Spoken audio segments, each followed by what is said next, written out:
Like Andy, I fall on a different side of this issue than many of you.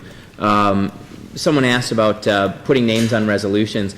It's not our policy to do that here, but I'm sure those people, like myself, who support and had a hand in authoring the resolution, were happy to own up to that. So it's not a secrecy thing. It's just none of the resolutions here ever have a commissioner's sponsorship name on them.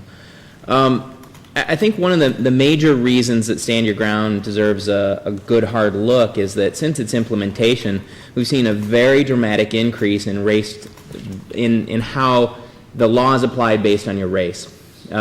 Prior to Stand Your Ground, you still had that strong right to defend yourself. One of the speakers mentioned, for example, feeling threatened in your home. And here in Michigan, we had the Castle Doctrine. You had the right to defend yourself in your home. Our standards of self-defense through our own common law here say if you were cornered, if you felt threatened and you defended yourself and you ended up killing your assailant, you're probably protected in that regard as well. So Stand Your Ground extended that curtilage that normally attended to just your home to your person no matter where you went. And perhaps there's nothing inherently wrong with that, but what we're seeing in the courts is a disproportionate application of that law, and it correlates very directly to your race. So you have to be very careful about whether the law that you have is just on the front end, but also in its application on the back end.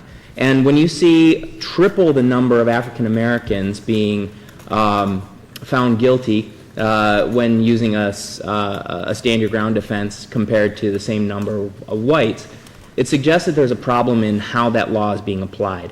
So for me, that's my major reason for asking for a repeal of the statute. I felt that the self-defense standard we had in advance of Stand Your Ground was very strong, that it was fairly applied.